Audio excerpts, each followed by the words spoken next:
7, 6, 5, 4, 3, 2, 1.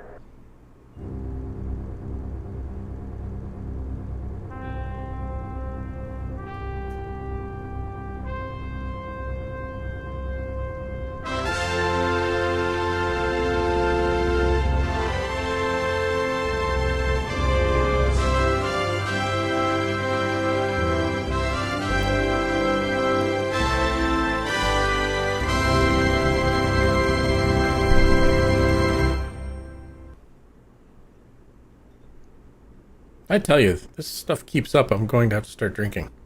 You need an excuse to drink? Okay, I'll start drinking. I'll quit drinking for good. I'll only drink for bad. Well, you know what's funny is I always want to be ready for the toast, so I have to get my mug, and I always keep my mug in with my Battlestar Galactica helmet, and I always forget. So I either need to start drinking more to keep it closer, or hosting more so I have it closer for drinking. Yes. One of the two. Both. I would say both. It's easier that way. All right, I got that. A little low, but we're open. So how's your week been? Crazy. Yeah, But you know, I'm getting March close to is- retirement, so I have several friends that they keep throwing that in my face. I'm not pleased because I have at least a decade. You know, March is actually a problematic month because you start off, you've got daylight saving time, which throws everybody off, and everyone's complaining about daylight saving time. And then, I don't know about your weather, but Saturday it was 75 degrees. yeah. Then you get into Sunday morning, it was 22. Yep, Sunday and snowing. afternoon, it was snowing. Yeah. You know, I left the house with my winter coat this morning and had the air conditioner on before I left when I came home. And then let's not talk about everyone's distracted by March Madness. I don't even. What is that? Yeah, I know.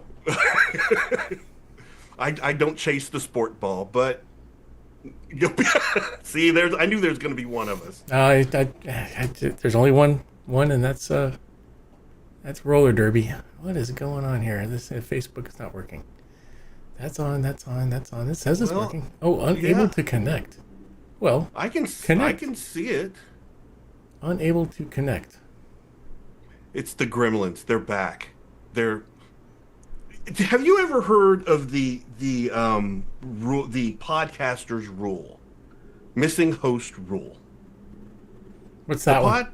So Meanwhile, that is I'm pushing buttons back here. right. So the podcaster's missing host rule is that when one of the primary hosts of the show is not there, everything that goes wrong It's his fault. Their fault. It is. It's Pete's fault. So it's Pete's fault. All right. Why isn't this not? So he's like, "What did I do? I'm enjoying my vacation." So, but it's been, hey, other than that, it's it's the last day of winter. Spring starts tomorrow. It'll be great. It'll be great. Yeah, it will be as soon as I figure this out. I've got it streaming on my Facebook page. It's streaming on YouTube, but it's not streaming on Interfleet Broadcasting, and I do not know why. Oh, we get Pete.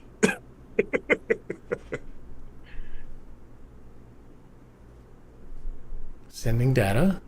Yeah. It's Sending always data. got to be something. But in the meantime, while you're pushing the buttons, I guess I could talk to the fans or talk to John. John, how are you doing, man? We put you two up there. You can talk. Yeah, this is just the norm here. It seems like at this point in time. Hang on, John. Oh, there you go. I just heard about retirement, and you're like, you have 10 more years to go. I have like 3 more. Oh man, I don't think I can make 10 more years. You guys, you're irritating me because it should not be 3 years. So okay, let's address the elephant in the room, which for us is Firefly. I mean, Yes. Were you going to talk about that in your I was gonna make it. I was gonna make a allude to it, but you know what? This is such good news. We can say it again. Oh man, dude. So it's probably the best thing we could probably hope for to happen.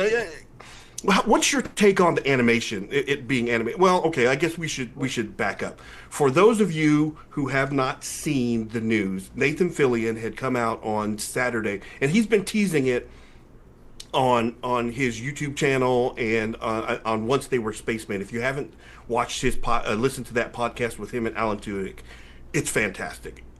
All the things that we do here that are the behind the scenes, the masterclass that Pete talks so fondly about, they do the same thing, but it's more about their experiences with their shows that they're on.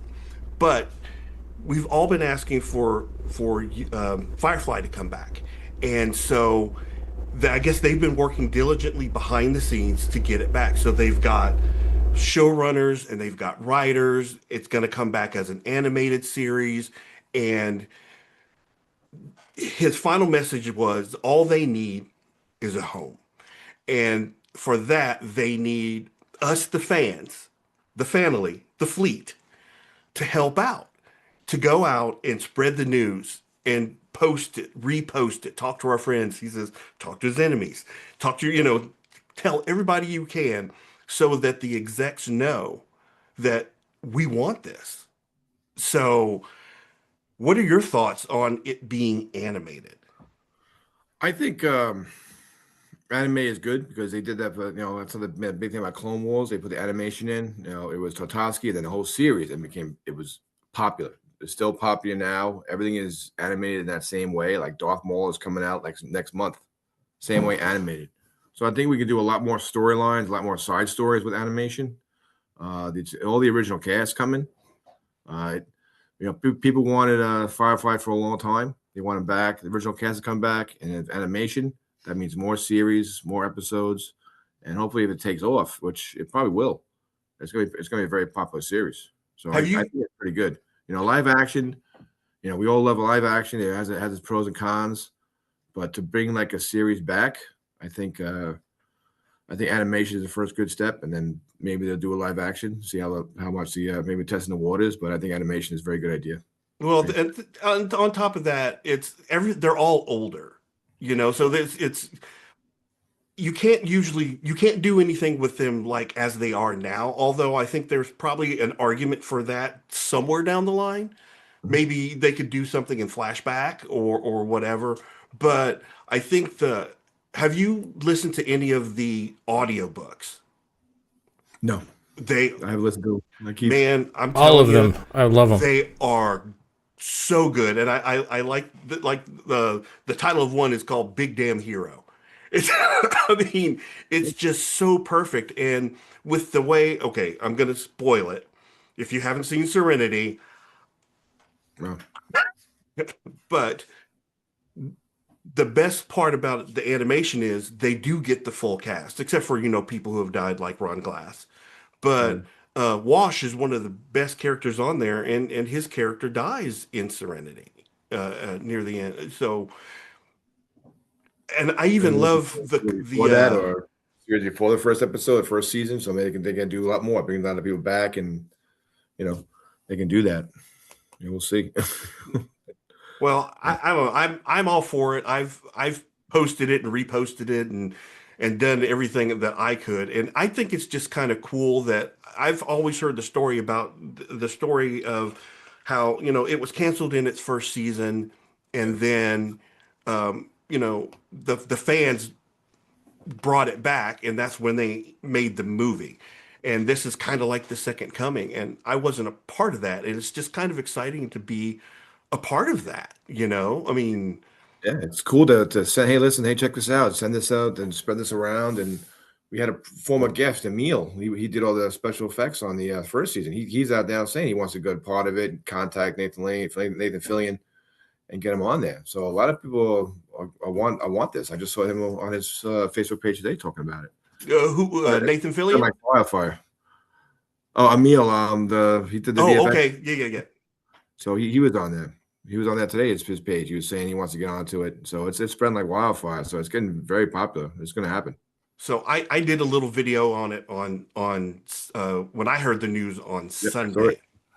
And so I think the one thing that would just put me over the moon would be if like one of the cast sees my video and they like it. I'll be done. I'm just like, look, they saw me. It'll be so cool. But you know, I hope it goes the way that they want it to. I can't imagine that it wouldn't. There's a lot of love for that series. So yeah, Nathan Fillion's a very, very popular guy now in sci-fi and a lot of stuff. So I think he's got the pull to push it. He's going to get it. yeah, have you watched any of his other stuff? Well, I've seen clips of The Rookie and Castle. I think everybody on that cast is doing something except for maybe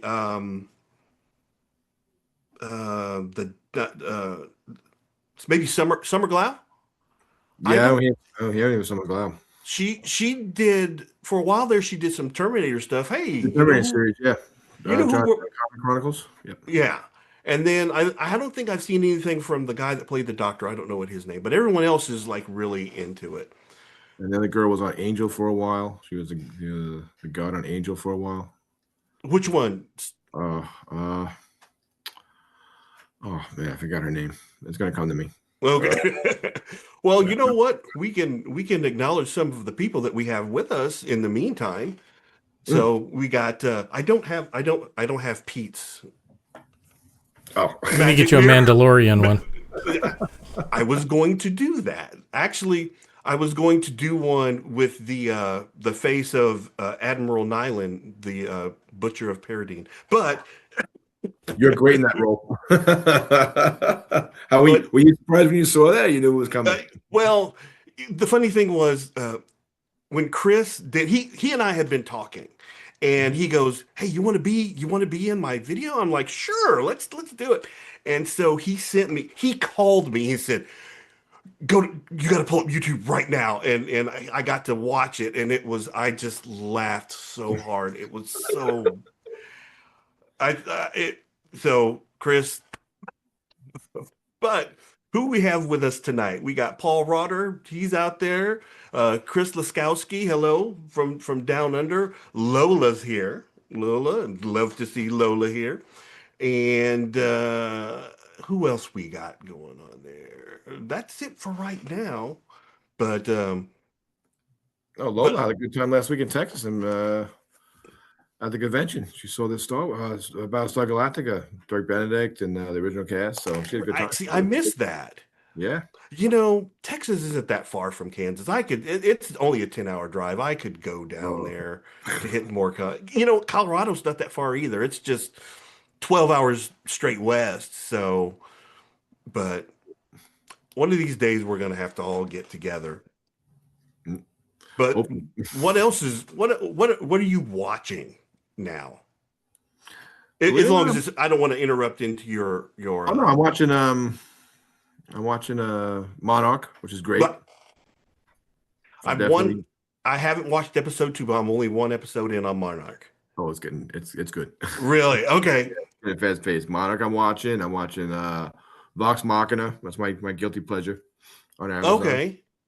I'm watching Paradise. Paradise, that's the one where the guy was in the bunker and then he comes out. Okay. Well, that's what's that one on? That's on Hulu. Okay, I don't have. Do I have Hulu? And I haven't got to watch. I had it at once. I had it at one point. This week I'm going to start watching Wonder Man. I haven't got to watch it yet. Okay, I haven't watched that one yet either. I'm on the fence about that one because it feels like it's going to be kind of silly. Because it's got the one guy that played the Ben Kingsley, right? Yes, and so I don't know how. I'm like, wait a minute, he's with the actor that played the Mandarin and the Mandarin in Iron Man. I was like, oh, wait a minute. Yeah, I was going to say the Merovingian. Like, no, that's the Matrix. But a show that I don't know about you, but whenever I All right, I watch think we're up sci-fi, on Facebook, by the way. So keep going, keep going. I gotta check it, so but I something weird's think going on. But I fixed it. okay. So I whenever I watch sci-fi, I always tier it. So like the Marvel stuff, DC stuff is always tier one, and then there's you get into the stuff where I'm gonna get to it at some point. And so a show that I just started watching that was in my second tier was Falling Skies Oh, with great place. I love Falling Skies. That's great. so I don't know why it took me so long to get to it, but it's really good. Isn't it? It's great. So I'm in season I just started season 3. So I really wasn't sure where it was gonna go. But what I like about it, and it made me realize something about um, IFB. So a lot of the shows you start off with your primary cast, right? And Lola's hearing voices. That's scary. Um, you start off with your primary cast, and you get to know them, and then you'll have an episode, and then you'll add a character. It's just like, hey, we had a little adventure, and now we're heading this direction. Why don't you come along? And it just kind of grows and grows. Next, by the end of the season, you have a broader cast and everything. And I thought, you know what? That's kind of the way IFB feels for me, because my experience with IFB starts when I was first interviewed. And then like every time we interview somebody new and um they start interacting with us, all the artists and the was it the just everybody that we have along the way. And it's just like the wagon train, the IFB thing is growing, and it's just and we're dragging all these people along with If you think about it, we're actually a Battlestar, and we have our lots of ships joining our caravan. us. See, see, I don't feel so weird now because I you think the get same it. way. So, but I mean, it's and we've met so many great people along the way. It's just and I don't think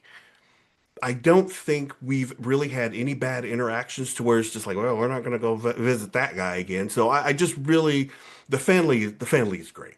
The family's great. Okay. I'm gonna find my Twix bar now. For those know that know, but yes, no, we've had a great guest, and they come on listening. It's great when I see a show and I see the comments. I see like Audie Moreno saying hello, and old press guests checking in. Deggy Grays. It's like it's great because they're all coming back in and watching the show, and they're great supporters, and it's really something to see, and I really enjoy that. That's the best part, Like, oh, I So know is James. there is there anybody that you are like chasing? Who would be your big get?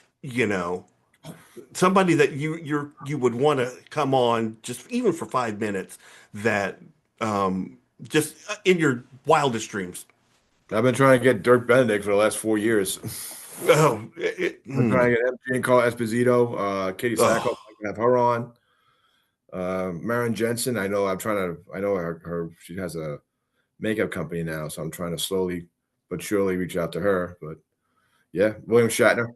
So Marin a Jensen. lot of people have to pick up brains. So it's Scott Snyder is a big comic guy. So he actually goes to my comic book shop. I've seen him a couple times. So Oh, really? he does the Absolute Batman. So, okay. Speaking of Batman, Jane Seymour, is Jane Seymour still with us? Yes, he is.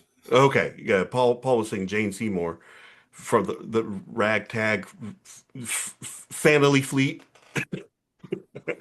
I I don't know.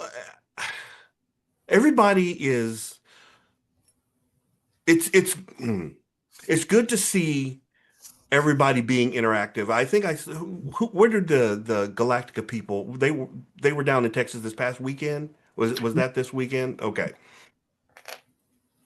There aren't that many of them left. I mean, we're No, yeah, it's Buck Benedict, Spring. We have Jack. Jack. We have Jefferson, Seymour. She did a couple ones. Melody Anderson. She was on one. She was also on Buck Rogers too. So Oh, yeah, okay. she's around. So yeah. It's a. I think Shirley is gonna have a lot of them together in Shirley this year too. So it's gonna be good. I would love to try and make it to shore leave, but it's just so far away. There's so much going on, and it's also the 60th anniversary of Star Trek, so that's kind of muddied the waters, because everyone's kind of sidetracked with that. So, but Plus, Dragon Con 2 is going to be packed with Star Trek people too for the 60th. That's going to be pretty cool. And next year is Star Wars and Battlestar Galactica. I mean, I'd love to go to LA. We'd love to get tickets to go to LA for the 51 Star Wars thing. Yeah, I've never been to a Star Wars celebration, and if there's one to go to, that would be the one. Would definitely be the one to go to next year, and I've never really had to go do that mad dash where you have to get tickets and there's only so many tickets. So I don't know I don't know that joy. So is it the New York Comic Con? Is it that way? Do you where you have to get tickets, or is it just like it's just open to the public? Oh yeah, New York Comic Con, you have to get tickets. They put it like months out before, and they send you a little teaser email. Okay, it's ready to come up. Then when you pop up, you buy your tickets, and it's all set by email, so you're all set. But it's not much of a lottery like it is San Diego Comic Con. San Diego Comic Con here is really hard. Yeah. So what about and then there's Dragon Con. Let us not forget Dragon Con. Dragon Con is. Dragon Con seems very intimidating to me because it seems so huge. It is, but once you get in there and you know what you're doing, you follow the app, you just like blend into everybody and just wander around, have fun. So I've kind of watched like some of the different tracks, and I know there's a cosplay track, and that I would love to like, because I follow some of those people on the cosplay track. So there's that, and then there's everything that you guys are doing, and then there's the whole. I think there's a comic. There's just all these different. You can't do it all. There's just no way. Can't do it all, but they give you like an app on your phone, so you pick all the stuff you're interested in, and then it runs it down to where you're gonna go. So, okay, this is at 2:00, so I'm gonna run up the road, up the hill, go see horror, and then I'm gonna run down the other hill to go see the cryptid. So I want to see mating habits of Bigfoot, and then go see Marvel, and make them a big thing, and interact with the panels because I'm defending Homelander, and that was fun. I guess, and I guess that's the thing that's kind of if you've never been to a con, I think Dragon Con should not be your first con. You need to work your way up. Just the rooms you wander into, like some of the rooms, I'm like, oh, and okay, and then one room's wrestling, the other room's like, adult puppet shows at night, which I highly recommend. Adult puppet shows, good.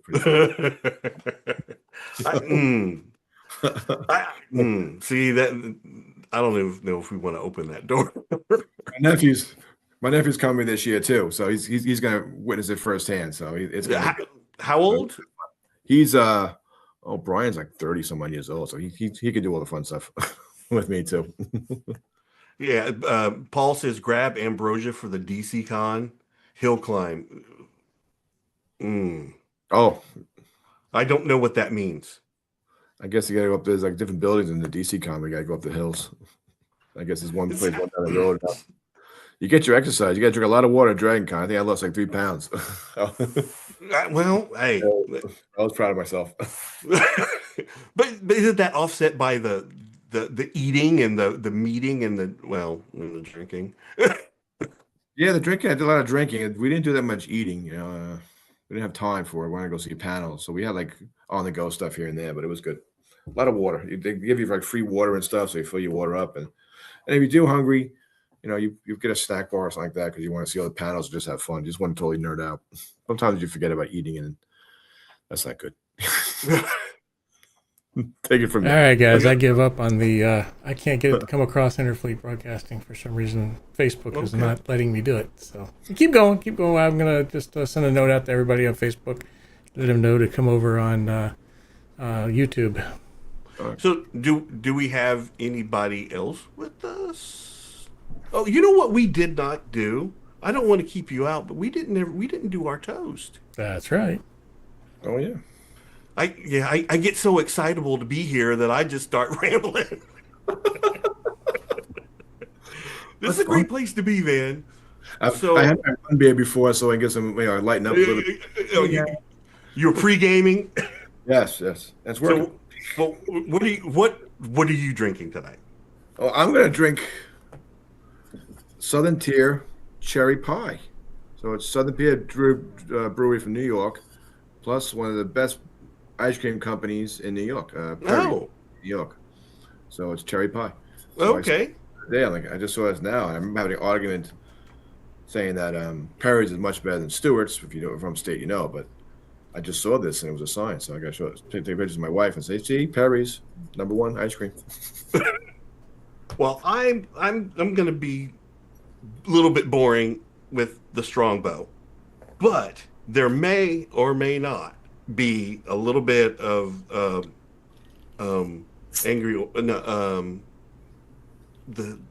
Fireball. There may be some Fireball. I can guarantee you there's Fireball. I was in the mood to get some cider today, but I couldn't find any cider, so I was like, "Oh man!" So I'll try this. So I found it instead. So I'll try something different. Always up to try new alcohol for our fans on IFB. Well, hey, I'm willing to take, I'm willing to take the hit for our family. Yeah, it's things we do for our fans. So Chris, do you want to come on and at least do the toast? You're really good at that. It's totally weird on this end. I'm going crazy. Facebook is kicking my butt because it's going to Restream, and Restream won't kick it to Facebook because Facebook won't accept it. But it'll accept it on my personal page, which is weird. But So anyway, we'll give out your personal page. oh, it's there, Christopher Todd. Right. Yeah. You'll find me. Anyways, thank you for joining us. If you haven't noticed so far, we are professional broadcasting, award-winning broadcast. So we cover the 70s, 80s, 90s, pop culture, sci-fi, all that cool stuff when we were growing up, with a very strong connection to that great Battlestar Galactica. And we wish that you guys, hopefully you guys are all joining us. And I see Ron is waiting in the green room for us, and he'll be coming up here shortly. We have a great guest tonight. And once again, sorry for the weird stuff that's going on in the background. Some of you people can't get on Facebook. I'll keep playing with it while we're doing the interview, but it won't stop this one. But if you haven't joined us, if you're already here, we're on YouTube, so that's working. Right. So if you're here, you know. If you're not here, you don't know. But I'll put a post up here shortly anyways. But the thing is we always appreciate the fans. It's always the people that actually drive the fandom. It's you have to have fans that care, that have the imagination, that have the willingness to A, spend money, or B, spend time on the great different stories that are out there, or the ones that you may be creating in your own mind. But we really do thank you for showing up, and we're here every Thursday. Don't leave. We're not done yet. I just making sure. That kind of sounded like we were a done thing, but we're not. But we do want to toast to the fans, and we do this every Thursday at 8 o'clock. Well, at 8:30ish. But we really appreciate you being here because everybody, the fans feel the fleet.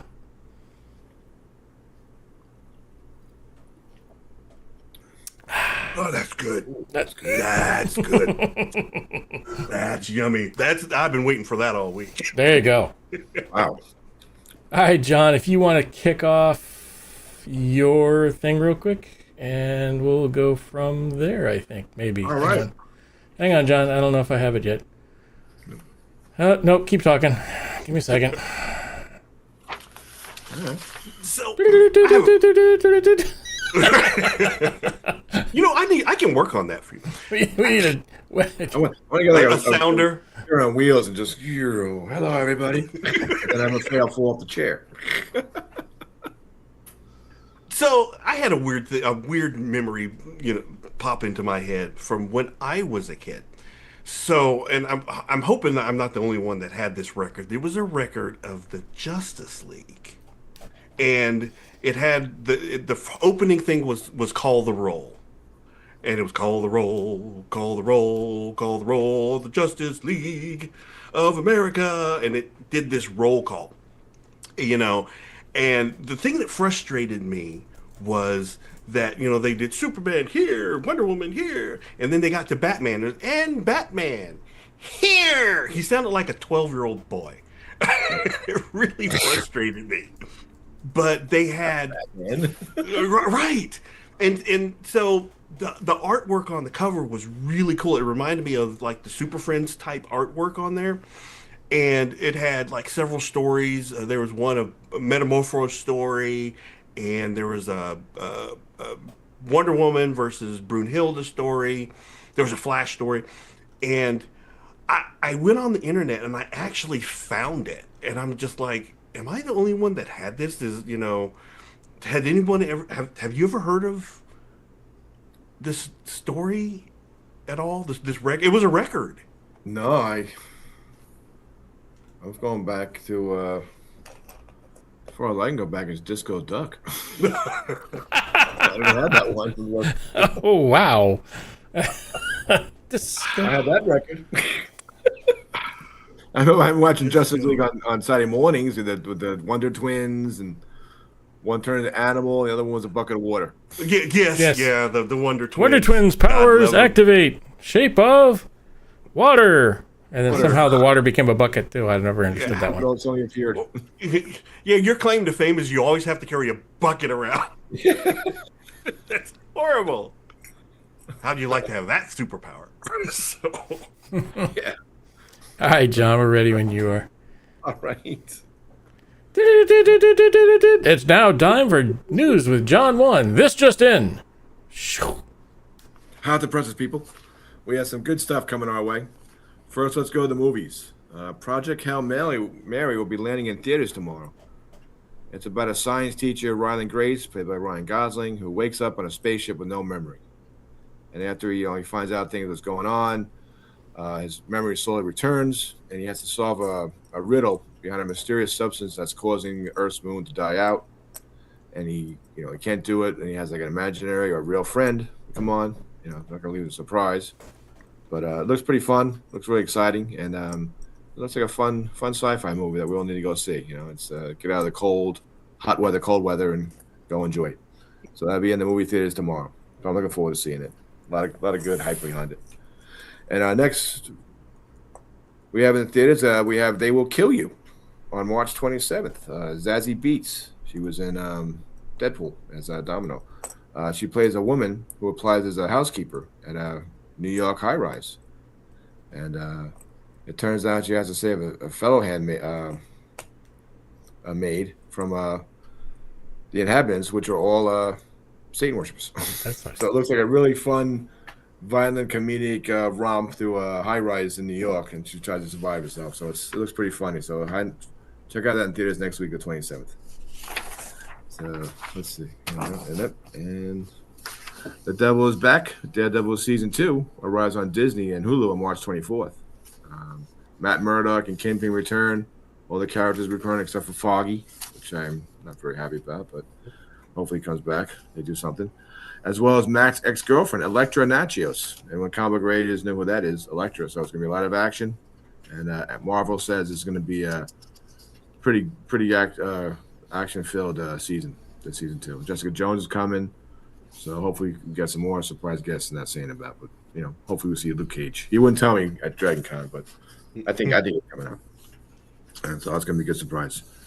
And let's see, Invincible season 4 started on Amazon May 18th. That's a really good animated series. I enjoy it. Check it out. And Arnold is back with some future projects. One is King Conan, which fans have waited for a long time. You know, I don't know how Arnold's going to do it. Kramen. Fastest blockbuster, shortest blockbuster film in history. But hey, if he can do it and make it like the first movie, it'll be great. So we can't get enough Arnold. Back to the chopper. Back to the chopper. So we'll keep you informed with any further info. HBO's Lanterns, which will premiere this summer, is going to be awesome. You know, I have my favorite Lanterns, and one of them is it, and then he's in it, so it's going to be cool. It's rumored to have Sinestro in every episode. So he'll probably start as a nice guy and then slowly turn into the bad guy. So Sinestro will probably be a good bad guy, and I can see him doing it. So let's wait for summer. We'll keep you posted. And there will be a season 2 of Alien Earth, which will start filming this spring. And I think our former guest Stringer was out there working on it too now. So we already know that season 2 is coming. So that's a great season. Season 1 was awesome. So I hope they be a better season, but I don't know how they can count the first season, but we'll see. And here's a first look of Amazon's God of War that is in development. You know, Kratos and his son are hunting. It's going to be a really cool series. So I'm still waiting for Warhammer to come out. And Gears of War, they're still working on that too. So we'll keep you posted on that. And lastly, Nathan Fillion was on social media knocking on former castmates' doors. And that was which was turned out to be his Firefly cast. So he said, everyone, if you know anything, reach out, spread word. Mediocre Mata had it on his show last week too, doing it. He had a link to do it. So let's be a part of it. Let's bring the show back. It's going to be an animated series. We talked about it in earlier season, earlier in the show. So I think it's going to be great. I'm looking forward to it. So let's let that happen. And spread the word. We want this. And that's it for me. Awesome, John. Thank you. Thank you. Yeah, see, I didn't realize that Daredevil was starting back up, and then Lanterns just fell out of the sky for me. So I was just like, what's this? Yep. What is this? The only thing I don't have you, so obviously you've watched the trailer. Mm-hmm. I don't like the swearing. And I don't know if that's them just trying to adult it up or whatever. Yeah, but I think they should make it serious, for NC-13s. Don't have to put the swearing in it. You know, still have the action, the shows, and there's going to be kids watching this too. So it's for everybody. It's a comic book hero that, who's reading the comics?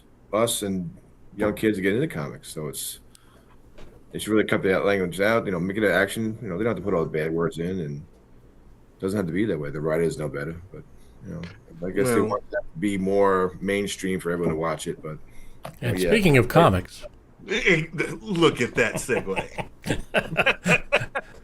It's like we've done this before. Speaking of comics, you want to throw an introduction to our guest? Yes, our next guest is. We want to welcome our guest tonight. He's an American author, playwright, comic book writer, teacher, award winner, and veteran. Let's all give a big welcome to Ron Fortier. He agreed to come on the show tonight and talk about his comics. He made some great comics over the years. Green Hornet was one of them. He's in a lot of comic companies, and he also teaches how to write comics. So he's a man of all powers in this thing. So he's done a lot, and bringing pulp comics back, and he revived the comic from 1938. It was a story, and one of his main characters now. So he's really into pulp, and we'd like to welcome him on. I'd like to welcome him too, but he's not there. You see him you don't see him in the green room, do you? I see his camera. Okay. His name is there. Maybe he went to take a break. Meanwhile, back at the ranch. Knocked 3 times. It's a super secret. He didn't do the super secret handshake thing. Yes, there we go. We got him now. Go. All right. So welcome aboard. Thanks. Can you guys hear me? Oh, absolutely. Okay. Never know with these things. Hello, Mr. Fortier. Welcome to IFB. I appreciate you. I don't know if you heard our introduction, but I gave you a big introduction. And I appreciate that as well. I've been doing this for quite a few years now. Wow. So, we usually come on, we talk to a lot of people, and we want you to tell us about yourself and how you started your career with comics and what you're doing now. So we'd love to hear about it. Well, all right. These are familiar songs for me, guys. My dad was a World War II veteran, came home in 1945. I was born 46. I'm a baby boomer, okay? And along about the age of 5, Dad and Mom basically would spend their Saturday afternoons listening to old-time radio and reading comic books. So while Mom was cleaning the apartment, whatever, Dad would go about town running errands for her. He'd stop at a local drugstore, go through the spinner racks, and get a bunch of Western crime comics for himself, and he'd get romance, true confessions for Mom. Come home after lunch, like I said, and the dishes were done, they'd go in the living room, and little old Ronnie me would be on the rug on the floor playing with his toys. But at the same time, just totally fascinated by these garish, colorful little magazines that they were looking at. And I was always forever, give me, to the point where, like I say, at about 5 years old, Mom, who had the wisdom of Solomon, one Saturday morning said to my dad, she goes, when you go out and buy your comics, just buy 2 copies of one of yours, so that when you get back, you can just give it to him. And he can rip it to shreds, he can eat it, whatever.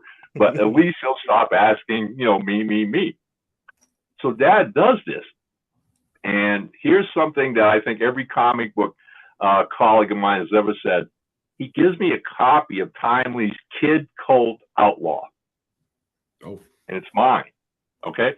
I can't read the words. I have no clue what the words mean. But man, did I like those pictures, all right? And I kept playing with that comic book and playing with it. Becomes a habit. I end up learning how to read thanks to comics. I mean, I'm pestering my mom at the word balloons and the captions. What does this mean? Well, by the time I'm 7 or 8, I have fallen in love with comic books and reading. And that pretty much sets the course of my life.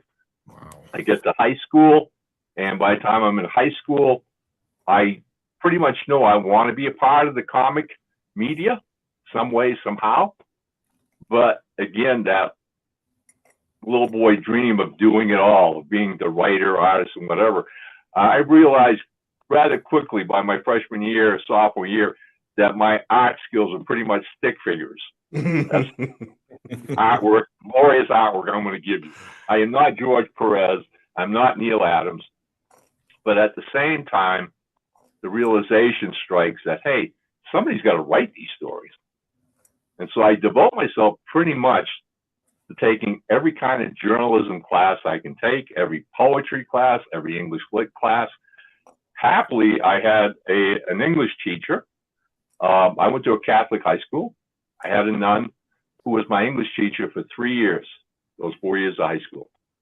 And she saw something in me, in my writing, my essays and whatever, and became a huge mentor in directing the course of my life. Came out of high school and tried working local shoe factories in southern New Hampshire where we lived. Took that for a while until 1966, almost 66, when the country was embroiled in Vietnam, and it looked like there was going to be a huge draft the end of 66. So I pretty much thought, you know what, rather than wait for Uncle Sam to tap me on the shoulder, I'm going to sign up. Because the good old U.S. Army had the policy of they would guarantee you an MOS if you met the qualifications. And you could sign the contracts, and that was it. You were recruited, and that's where you went. And no offense, guys, but put a rifle in my hand, and I'm dangerous. So basically, went took the test, qualified for every clerical position you could think of, and said, that's it, signed on the dotted line. And that November, I'm in Fort Dix, New Jersey, freezing my butt off and becoming Private Ron Fortier. Get out of there, get stationed of all places in Fort Ord, California. And I do duty for a year and a half in one of the most beautiful paradises in the world. And thinking to myself, well, this is cool. I've only got 13 months left on my enrollment, and I missed the jungles totally. Yeah, right. Very fall is my orders. Pack your bags. You're going to Vietnam. And so I was in Nam from the summer of 67 to 68. And while I was there, I was writing a column for our local hometown paper back home. And, you know, had my share of experiences.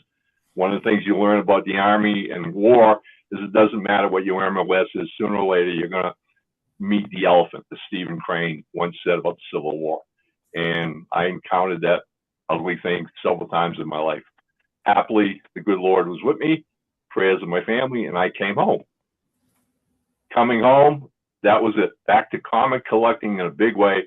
And I started writing scripts like crazy, just pumping them out and collecting my share of rejection slips and rejection slips until ultimately, somehow or other, I managed to sell a few short stories to some of the independent comics. This would have been like the late 1970s, the early 80s, until eventually I came under the radar of former Marvel writer-editor Mike Friedrich, who had started an agency called Star Reach Productions.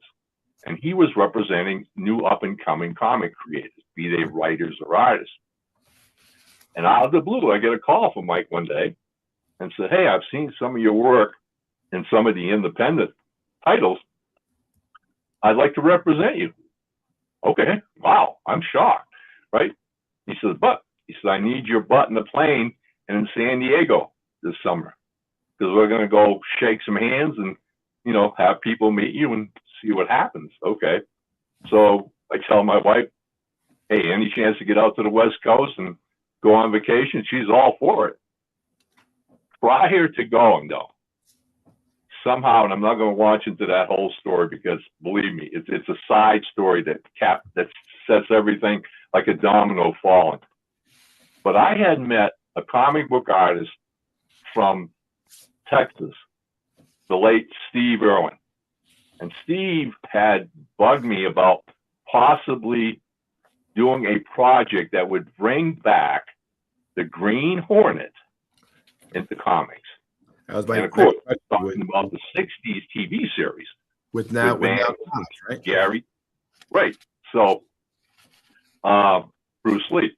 So I spent about a month writing a 40-page proposal that would tie in every iteration of the Green Hornet, from his radio appearances at WXYZ in Detroit to his two Universal cliffhanger serials, the Green Hornet and the Green Hornet Strikes Again, and then incorporate the 1960s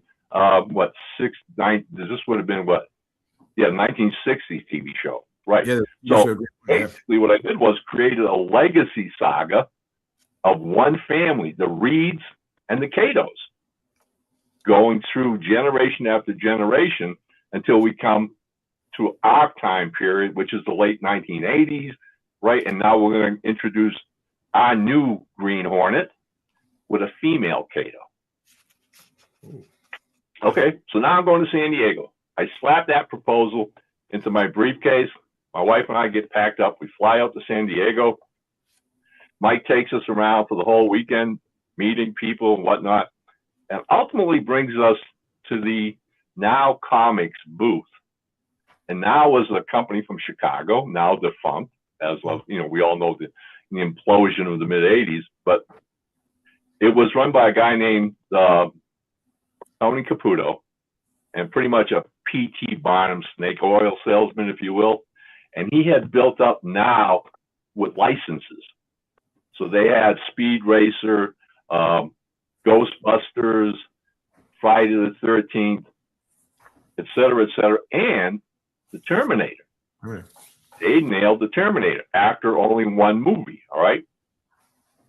So while we're talking, as Mike introduces us, Tony says to me, I'm having real issues with our Terminator series. And I'm like, okay, so what's the issue? What's the problem? He said, well, he says, we went after a science fiction author, i.e. somebody who's never written a comic book in his life, doesn't understand what the media is all about, and was literally turning scripts in that were novel length. They were all words. He was driving the artist crazy, right? Verbose. Every panel on every page just had so many words and so little action. They were up to 7 issues, I believe, at that time. And so he basically said, I'm giving this guy the boot. I need a new writer. What do you think? So I said, well, let me think it over. So later that night, we're in our hotel room, and my wife is like, so why aren't you so excited? This is a good size, this is a larger company than you've ever worked for. You're getting the opportunity to write a series. And boy, talk about being naive, all right, new to this industry. I'm like, oh yeah, but it's not what I wanted to write. I had no idea of doing this stuff. It never, appealed to me in any way, shape, or form. At which point, Valerie, my wife, turns around and says, okay, one question and one question only. Do you or do you not want to be a comic book writer? Yep. I shut up. That was it. Went back the next day. Said, okay. Words of wisdom. Right. He gives me all the comics, previous, whatever, and says, hey, as soon as you get back home, fax me plots and start writing scripts. I said, okay, gladly. And then proceed the rest of the day and visiting other publishers, meeting other writers and artists, right? And it was such a joy. It really was. I mean, Stan Lee was there first time I ever saw him, and I didn't meet him then. I would meet him later. Kirby was still with us. I saw Kirby several times, all right? I mean, all my heroes. Forrest Ackerman from Famous Monsters of Filmland, all right? These are the guys I grew up with and that was inspired by. So we had a great time. Comes the last day of the show. We got up early in the morning. We're going to get a hotel shuttle to the airport. And we got maybe an hour before the shuttle leaves. And Valerie says, maybe we should go back and talk to Tony and thank him for giving you the job. And I'm like, yeah, sure. That's the polite thing to do. That's the classy thing to do. So we go over to the Now booths, and we're standing there talking and, how I'm going to approach this, etc. And somehow or other, the conversation spins around to those properties that aren't being utilized to this day. And Tony starts rambling off like, yeah, nobody's doing at this time. Nobody's doing Dick Tracy anymore. Nobody's doing Flash Gordon. Nobody's doing Tarzan. Nobody's doing the Green Hornet. Bing. All right. You got to be kidding. I put my briefcase right on top of his desk, open it up, and hand him the proposal package, right? 40 pages, almost a small telephone book. He says, what's this? I said, it's the proposal for a brand new Green Hornet comic book series. Oh, now he takes it and he starts flipping through the pages, right? He goes, man, you did your homework on this. So I tried, I said, I got a lot invested in this. I think these are great characters. I think the series has so much potential. He looks at me, he goes, well, I'll tell you what, Ron, he goes, after we get back to Chicago, he says, I'll do my homework and see if I can find out who owns the rights. I take the proposal back from him, flip it to the last page and show him what's written there. There you go. These are the people on the rights. That's where they're headquartered in New York. There's a telephone number, et cetera, right? He went, wow, you do your homework. I said, of course I do. Okay. Hey, I want to break into this business. All right. I'll do what I have to. So sure enough, we fly home. I start writing the Terminator, and I had been writing the I think I'd written 3 issues of the Terminator. And one night, telephone rings, and it's Tony. He says, "Hey, Ron," he says, "you'll never guess where I'm at right now." And I said, "Probably not." He goes, "Well, I'm in Manhattan, and tomorrow morning I have a meeting with the managers of Leisure Concepts, the people who own the rights and manage the Green Hornet property. And they read your proposal, and they invited me to fly out here and talk to them about the possibilities of getting the rights." Oh, all right. He says, "Don't be too far from your phone tomorrow night." Trust me, I won't be. And so, longest 24 hours of my life, the following night comes, the phone rings, pick it up, it's Tony.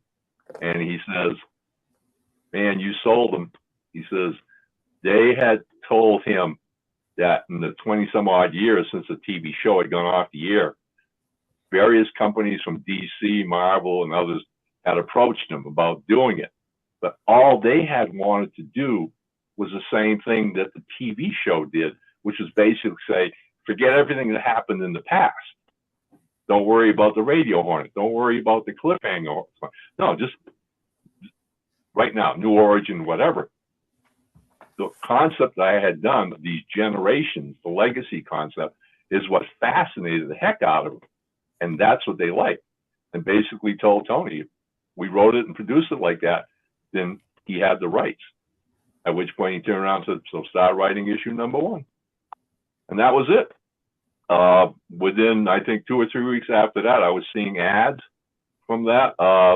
The artist on board that worked with me at that time was Jeff Butler, who I had met at San Diego. Thank heavens I kept his business card when we met that first time. As a young dude, Jeff was the art director for TSR publications, now what we call Wizards of the Coast, all that role-playing stuff or whatever. And when we met in San Diego, he was showing me his portfolio of artwork, and I saw some Green Hornet sketches. And so the two of us started talking about how we loved the character. So here we go.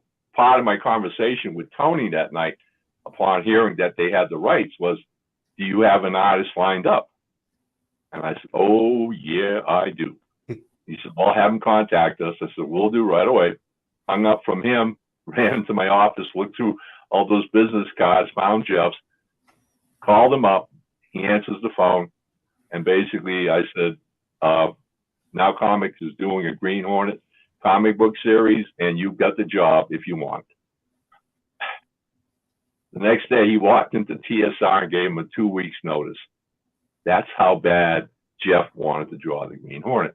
Wow. And so within, again, 2 to 3 months of this, the first issue came out, and it just sold like gangbusters. Up until that time, it was the biggest selling comic Now had ever published and put out there.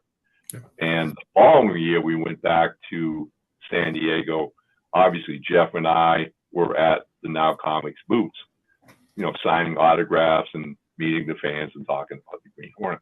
So that was it. That was the launch. I mean, we're talking almost 50 years ago.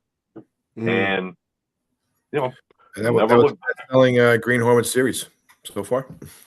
Still was. It still was the best-selling Green Hornet series so far. So hey, thanks a lot. I appreciate that. I still, I do, a few conventions a year. I don't do San Diego anymore. It's the whole movie thing just got overwhelming after a while.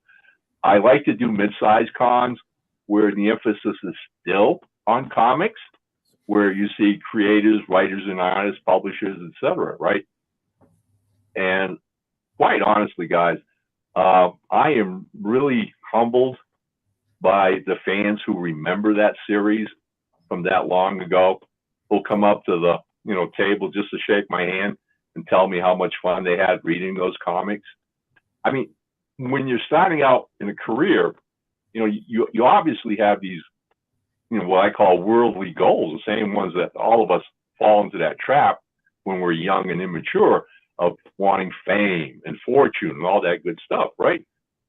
But the older I got, the more success I managed to claim.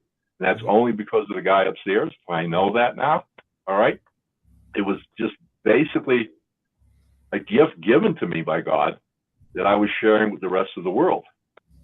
And when I began to understand how those little stories were affecting other people's lives that I would never, ever get to meet in my life, then I realized that responsibility of putting good out into the world, positive things out of the world, still harkening back to what real heroes are, what sacrifice is about, what love is about, and started to mature my writing to that level of the goal was not so much, again, the riches and the fames or whatever. That doesn't last, all right? It's not going anywhere with me, all right? I'm going to be 80 years old in November, guys. All right. I'm still active. I'm still writing like crazy. I'd like to think my legacy is going to be, hopefully, the love that people remember me by and the stories that I wrote. Yeah, you did a lot of work. I mean, you worked on another series that showed your, something I guess you were growing up in. You worked on, you brought back a Mars McCoy, your story of Mars McCoy. Oh, that's the science fiction series for. Okay. You also created a new Pope character, Brother Bones. Yes. So that's a lot of that's someone from listening to the radios and being into Pope comics. That's one of the things I learned really early on as I got to be more and more familiar with comics themselves and their history, which I ate up. All right, I love. And as I would go to conventions, meet some of the older creators, get to talking about what it was like working in the 40s and whatever. And lo and behold, you begin to understand that what we consider as popular fiction, the evolution of comic books, sprang from the pulps, the pulp magazines of the 1930s during the Great Depression, all right, where these, yellow page magazines would appear in kiosks all over town for 10 cents a piece. Have all these amazing genres, pirate stories, Western stories, romances, and the Masked Avengers, like the Shadow, right? And Doc Savage and the Spider, right? Okay, that's all well and good. But again, after World War II, the pulps die out. Most of their creators had to find work someplace, so they go across the street to Marvel and Timely at the time. Wasn't Marvel yet, right? And that's where they landed, doing comics, and they brought all that kind of excitement and thrills to their stories. Okay, so I know this now. All the years I'm writing comics, I know this. I try to incorporate that element into my stories. Then about 16, 17 years ago, I go to my first ever pulp convention in Dayton, Ohio.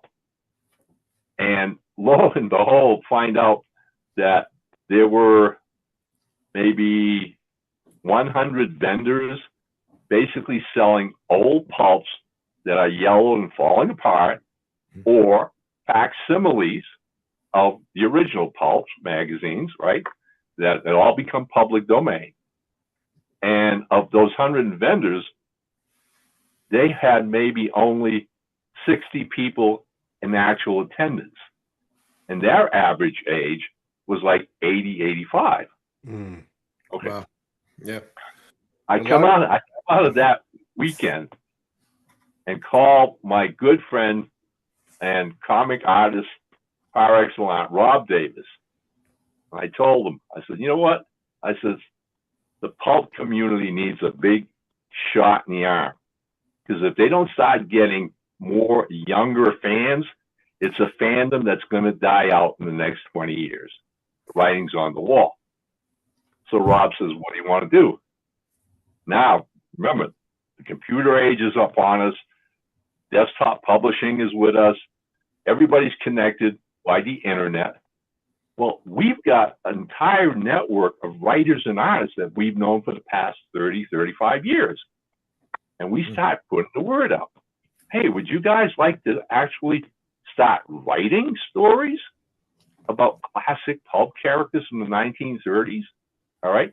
Would you guys like to do the covers? Would you guys like to do the spot illustrations? We were going to recreate pulp novels and anthologies featuring classic B characters from the pulps that people have long ago forgotten, right? But again, public domain, no copyright. We don't have to, pay anybody the rights to do this. And now we're putting out collections of Secret Agent X, the Domino Lady, the Black Bat, et cetera, et cetera. And once we had like 3 or 4 titles finished, we apply to attend the Windy City Paper and Pulp Show in Chicago. We get there that year with our 5 little titles, and you would have thought we were aliens that dropped out of the sky, because these old-time pulp collectors just walked by our table, looked at this stuff, and just kept walking. All right, what's this? This is new. This isn't the real pulp magazine. Blah blah blah. Okay. Oh, That night we're sitting at the con dinner, and I'm sitting next to this gentleman who, at that time, this guy was like 86, 87. And he goes, "Oh, you're those guys with the new books, right? The news stories." I said, "Yep, that's us." I says, "Can I ask you a question?" He says, "Shoot." I says, "Who's your favorite pulp character of all of them?" So he turns around and says, "That's easy, Secret Agent X." All right. Well, thank heaven, I'm a little more familiar with this character myself, having researched him. I said, "All right, so correct me if I'm wrong. There were a title, the amount was 45 issues over a couple of years period, right? That was it, just 45 issues, right, of Secret Agent X." He goes, "Yep, and I've got every single one of them in my collection." I said, "Well, that's great." I said, "I'm sure you've reread them time and time again." He said, "Oh, I have." I said, "Well, gee, wouldn't you want to read number 46? yeah. That's where the fan go in pulp. I mean, the covers, the writing. They're criticizing us for not knowing what we're doing. Yeah. And he goes, "Well, aren't you modernizing him?" I said, "No. Where'd you hear that?" I said, "Come by our table tomorrow. Look through the book itself." Caveat: what we told all our writers and artists is we want you to imagine yourselves as creators living in a rent in New York in 1936, writing these stories. I don't want them modernized. All right, I want classic pulp stories. Okay. Mm-hmm. Well, in the course of 2 or 3 years since we launched our publishing house, Airship 27 Productions, all right, there were at least 2 or 3 other outfits that copied what we were doing. All right, Moonstone Books out of Chicago. Joe Gentile, who was doing comics, started publishing books of the stories of the Phantom, Lee Fox character. They did anthologies of Kojak, the Night Stalker. That's all pulp. That's pulp stuff, all right? Yes. To the point where a publisher from Arkansas named Tommy Hancock labeled what we were doing as new pulp, and that's what it became. Now, at the same time, we're doing this, we're amassing all these writers and artists coming to work for us. As of today, we have over 330 titles at Amazon from Airship 27. At one point, amidst all of this, Rob, my brilliant, beautiful art director, says, "Hey, Ron," he says, "are you going to give us anything for this company?" He says, "I know how much you love the pulps. That's why we're doing this." And so going back to your original question, John, I decided to do Brother Bones, the Undead Avenger, who is my homage to the Spider and the Shadow, only with a more horrific element to it.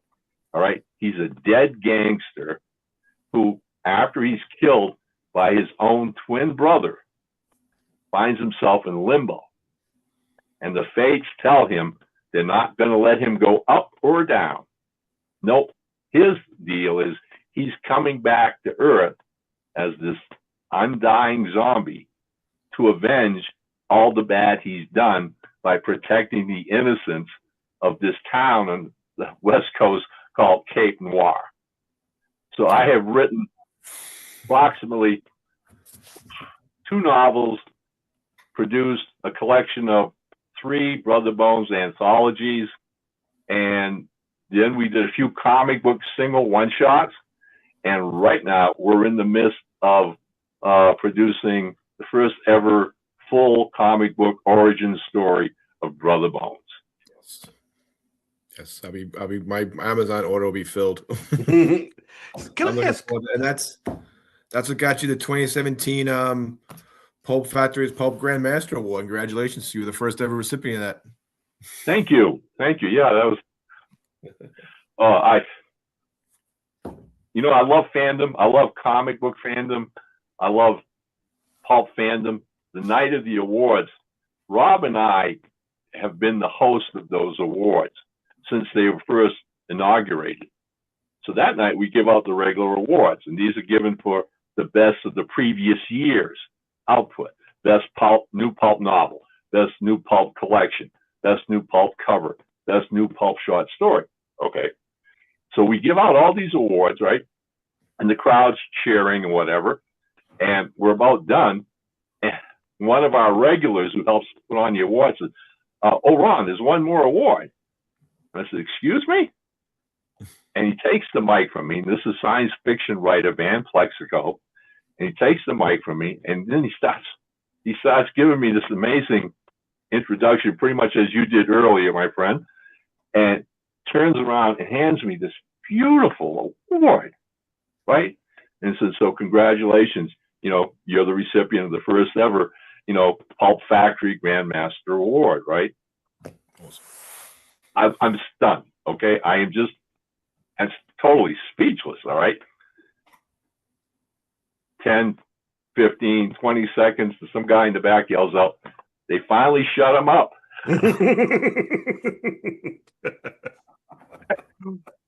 Can I ask 2 questions? Sure. Yeah. So I am not a comic book person. And so for me, I've listened to Pete and other people talk about pulp and noir, and I really don't understand what a pulp story is. I mean, I'm imagining it's like a comic book with less pictures and more words. Yep. So, yeah, but it's written. It's a timepiece. It's written in this certain era. Am I even close? Not necessarily. Look, you have to encompass the genre itself, the media. Okay. What is considered a pulp is a story, any story, okay, that is fast-paced, okay, has tons of action, all right, very little what you want to call deep reflection, characterizations. No, standard villains, the meaner the darker, okay, super heroic heroes, and most likely takes place in an exotic setting. Oh, okay. Okay, so here we go. That being the case, James Bond is pulp, always has been. All right? Okay. His roots go back to Secret Agent X, which I was talking about earlier. All right? Clive Cussler in his Dirk Pitt stories that were on paperback racks for the last 20 years, it's another offshoot of Doc Savage and his team. Who else do we have? Basically, any action adventure novel series you find on the paperback racks today, I guarantee you are pulp material. That's what pulp is. It's not about the time era or the setting. It's the elements I just explained. So the second question I had was, you were talking about how back when you were doing, what was it, the Terminator, and the guy was telling you that, well, he's not writing it properly. It's too wordy, I guess. So how do you write for comics? What's the difference? What are you doing different from? Okay. First thing a comic book writer has to understand is that comics are a merger, all right, between literate storytelling, which is a book, writing, or whatever, all right, the story, and visual storytelling. That goes back to the caveman painting the hunting scene of what happened today out chasing mammoths, okay? You're going to merge those two things together. You're going to merge literate with visual, right? Okay. What the average good, reliable comic book writer knows, and most of them know because they grew up being comic book fans like I did, and you learn it intuitively over years, all right, is that what makes a good comic book is that you are very, very economical with your words. The logistics are simple. You have one page. You have X number of panels. Each will contain artwork. For every word you put in that panel is less of that artwork that is going to be seen by the readers. This is a visual media. People pick up a comic book to, quote, read it, meaning they pick it up to look at it. Okay?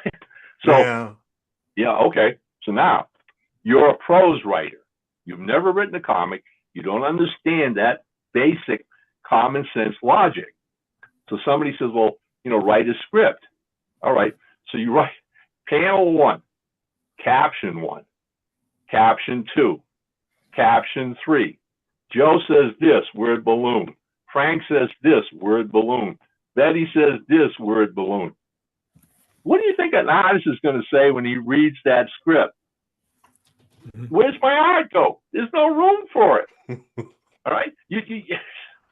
And believe me, I have seen verbose comic books, all right, where they squeezed out the artwork. It's atrocious. It's a violation of what the media is all about. So here we go. The savvy comic book writer writes a lean script, very lean, all right, knows how to cut the words in his script.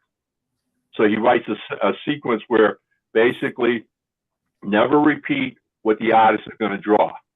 If I'm writing and say page 1, panel 1, it's sunset in the hills, okay? Well, I'm not going to write a caption that says sunset in the hills. The artist is going to draw that. Okay. So that's redundant, okay? I know what he's going to do with his artwork, okay?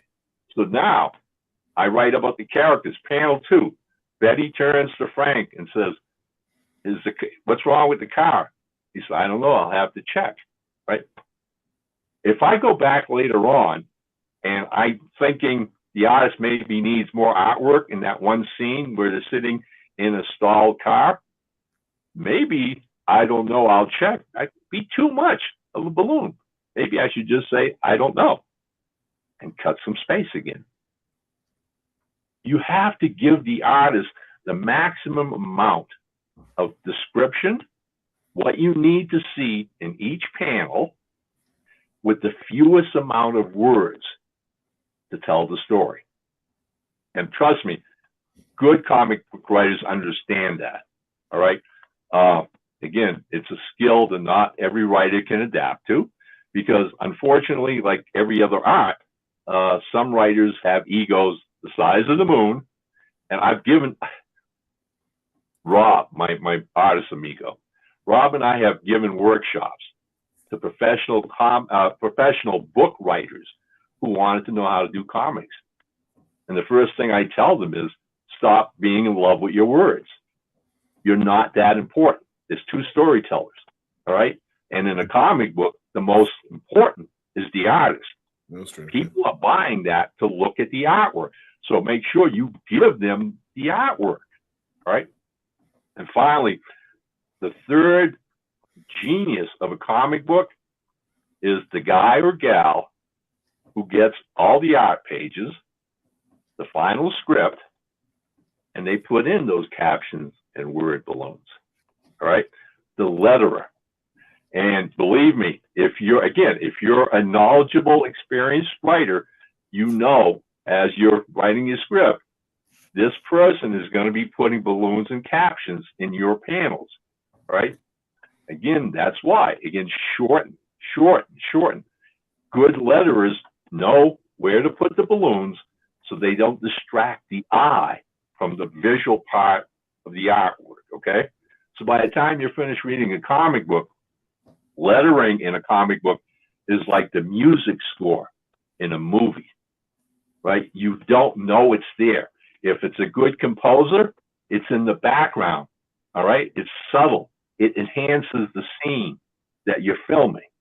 If it's a romance, you might hear violins or something very softly, but they don't intrude on the scene. They enhance it. If it's an action sequence, you get drums and trumpets and whatever. Again, to heighten what you're doing. A good letterer, you don't even want to remember those word balloons and captions. It's like they don't even exist. For the young comic book reader with an active imagination, understand this, Cal. This is what's happening and why I love this media. A kid or a girl will sit there and read, okay? And there's this deformation that you do in a comic book in America, right? Zoom. And he reads, right? He reads. What's moving on that page? What is actually moving on that page? Nothing. They're static pictures. But if you're working with a gifted, artist, they know how to draw it so your eye goes to the next panel, And that, in the child's mind, in the teenager's mind, that imagination comes to life. And they see it moving. They see it. This is the movie of comic books. It happens in here. All right. They're all done. They're finished. All right. And if you walked up to them and said, "So you're reading comic books?"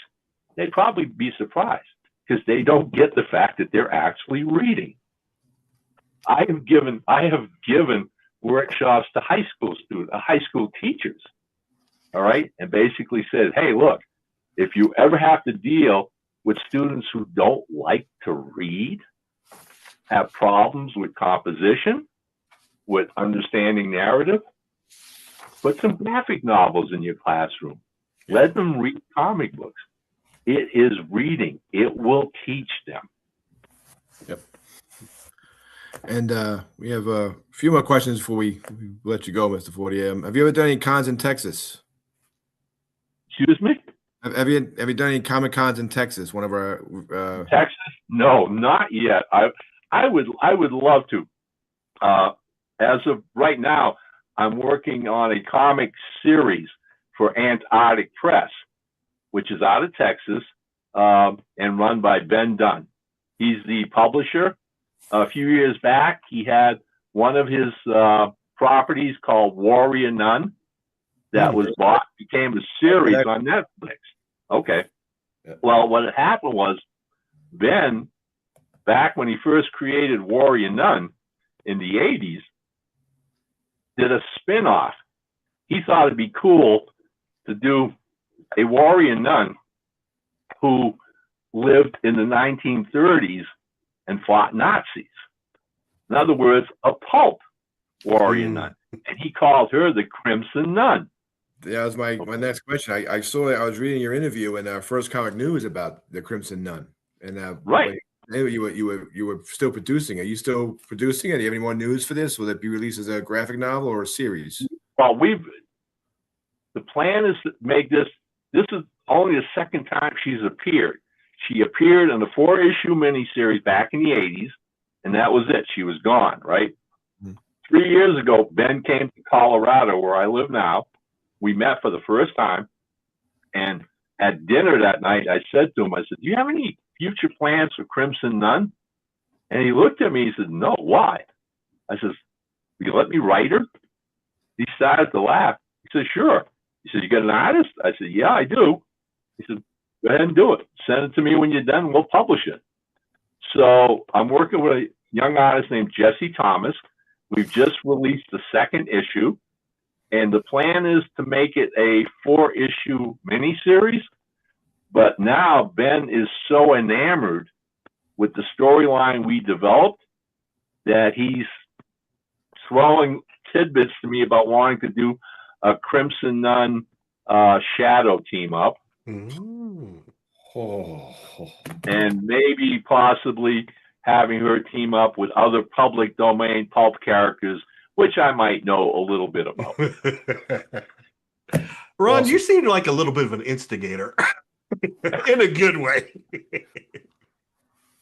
Well, and I'm going to tell you right now, if you would not mind coming back at some point in the future, Pete would love to sit and talk to you. He would have question after question. He's a huge fan of the Shadow, and I really wish he was here to talk to you, because he would be just falling all over himself at this point.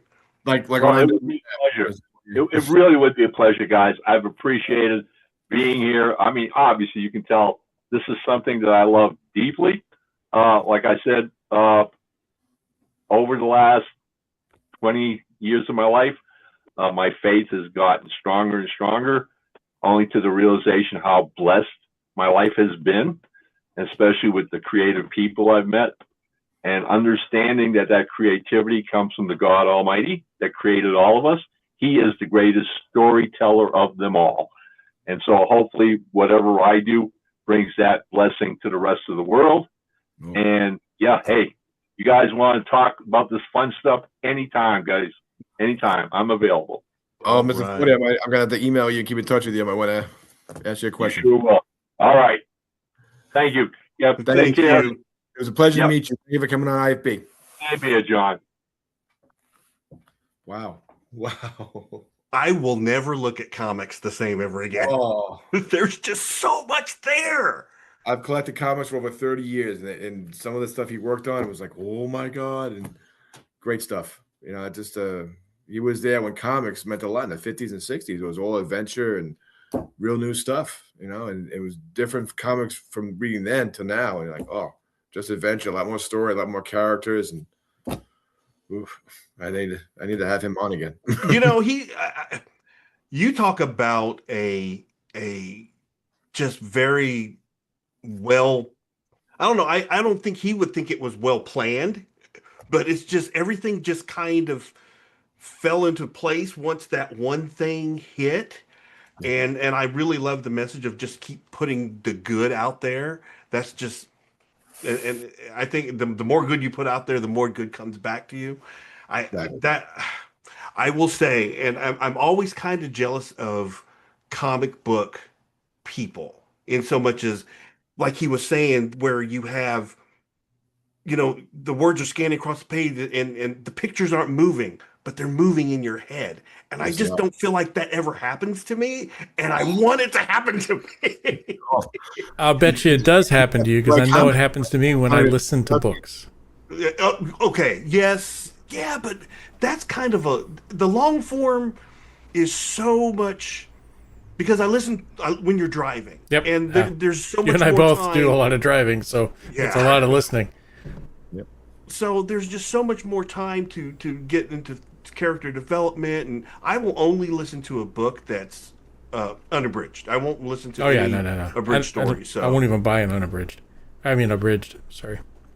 So I mean, that's why I listen as soon as a new Firefly comes out. That's why I sent those to you the first time. I was like, you got to try this out. And I love the Firefly stories. They're like fan fiction almost, long form. And the actors they have they're spot on. It's just John. Yeah, you find yourself, you know. And then when I listen to a book, you almost find yourself sometimes like when there's something in the I guess what do you call it, the acting of the person, of the giving it out. That person is talking and he's like, yeah, and he said it with a smirk, and you're in there and driving in your car and you're like, yeah, I bet you gotta do the smirk yourself. You're like, oh, that's so weird. It's like you're acting it out in the car. Yeah, I'm not gonna lie. Am I the only one? Oh, thank God I'm not the only one. No, you're not. You know who surprised me as far as audiobooks?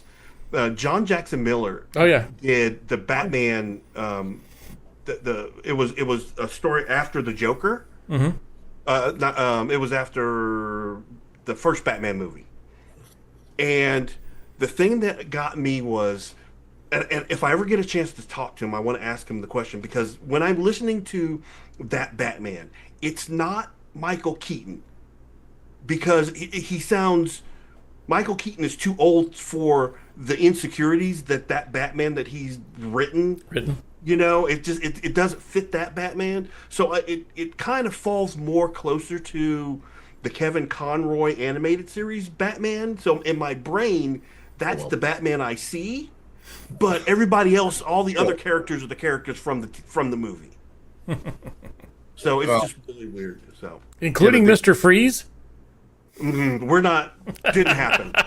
Didn't happen. Kevin Conroy voice of Batman is the animated Batman voice yeah. I mean, you know, I mean, kind of wish they were doing more of the DC. Well, and that was the other thing I was going to go. You were talking about the Aztec Batman. I have not sat down with that yet. It's interesting, but they have DC animators coming out with 2 new movies this year. What is it? The one with Doom, and I think the one with Bane. I forgot. There's another one. I just put out a couple weeks ago. I forgot what the name was. They have 2 new ones coming out before the end of the year. Oh, okay. Well, hopefully, I was getting ready to say, hopefully they do it justice. Kind of going back to the Firefly thing. Yep. The one thing that I've seen a couple of people's videos on this, trying to get the word out.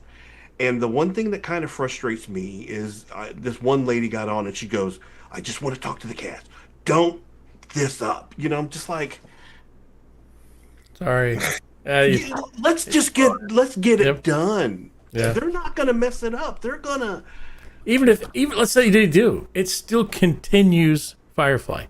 Just like Battlestar Galactica 2004, it still continues the story.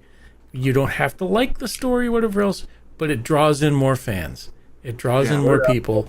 You can't poo-poo all over it. I mean, I don't know. Is Bran going to come on tonight? I was going to talk about Star Trek. I don't know. I texted him, but I don't know. Okay, I don't see him pop up. So I know, Starfleet Academy has been getting all sorts of hate. Oh. I've not experienced it. I've not watched any of it yet. He just sent me a message. He said he just saw my text, so I don't think he's gonna come on. That's fine. Was Erica coming on? Erica on. I don't see her either. So Erica, I thought I saw her in the chat. But yeah, it's just you can't throw hate at something that continues your love of something, even if it's not your vision, because it's going to be a different vision. There's going to be something different. It's not going to continue.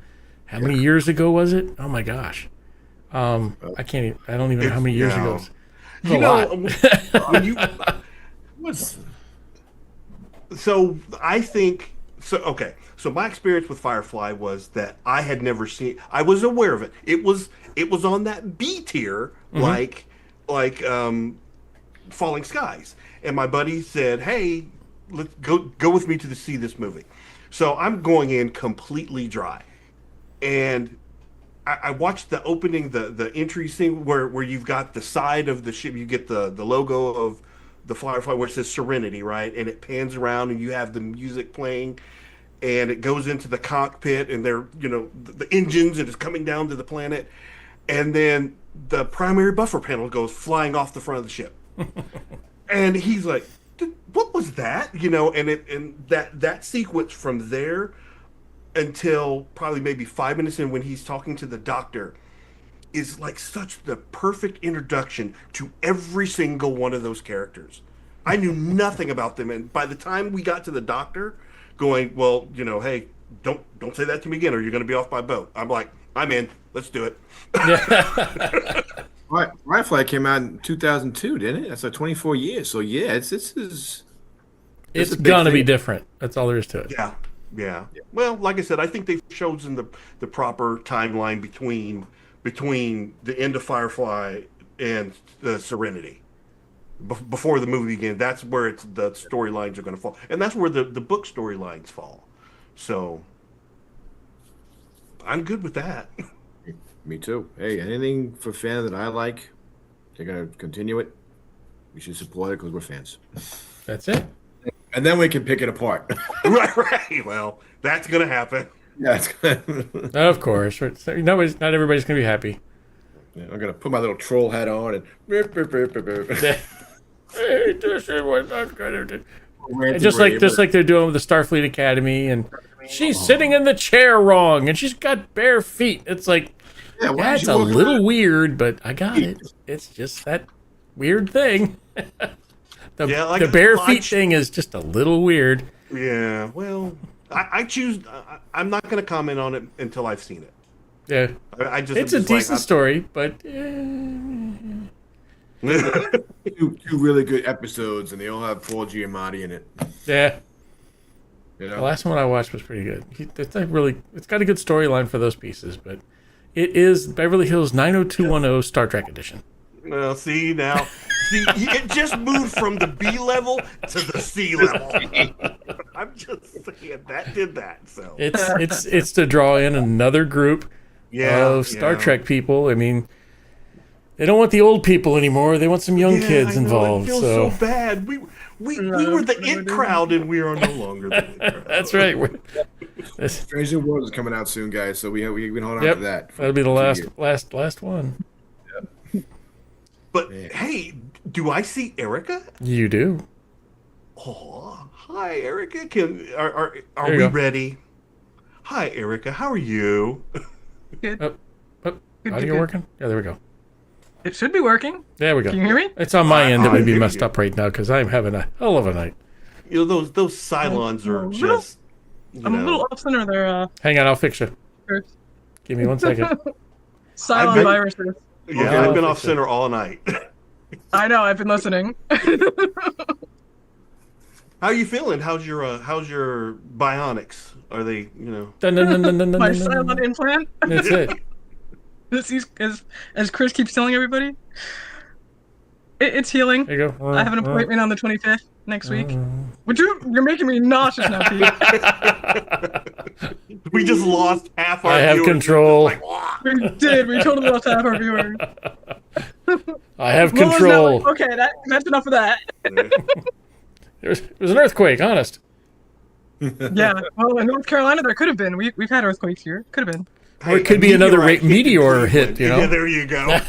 The Cylon Raider attack. Really coming to. It was the Cylons they attacked. That's right. We threw a meteor. Wow, we threw a meteor. They threw a meteor at us. Yeah. That's what that boom was. Right. I was wondering what that bright light was.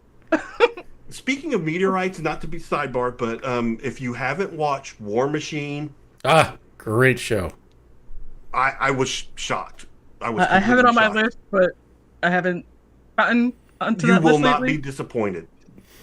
So what did you watch while you were laid up? Battlestar Galactica. No way. Wait, Yeah. I'm practicing my shock face. Ready? No way. my friend in Nevada, in Henderson, Nevada, sent me the entire 2004 series Oh. on DVD, so that's what I watched. Sounds like somebody needs to send you the multiple original on DVD. You know, I would not say no to that. Okay. Granted, it's only one season, but I would not say no to that. But one season for them is like 2 seasons for Battlestar Galactica, 2004. Because one season is 24 episodes. Yeah. That's whereas how many episodes are? I have to look that up. You keep going. I'll look that up. I have to look that up to you. I was about to give up hope on you guys. I wanted to give you enough time with Ron. Yeah. Wasn't that great? That was wonderful. That was fun listening to. So what I was doing got? Right now I've got 3 for you guys. 2 of them I got from Lola.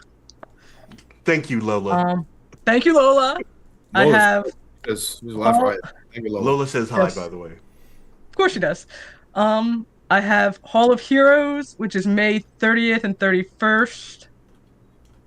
There are cosplay artist celebrities they're going to have. The only celebrity they're going to have that I think is worth mentioning is Dirk Benedict the original Starbuck, or as I call him, Dork. I called him Dork when I was little because I couldn't say Dirk. So he's always been Dork Benedict to me. Or Face. VIP passes are $75 a piece. A 2-day pass, if you get them pre-sale, is $40, $50 at the door. A 1-day pass for Hall of Heroes is $30. That's in Indiana. Okay. Yeah. Virginia, Pete. Chris. Chris. My week has been bad.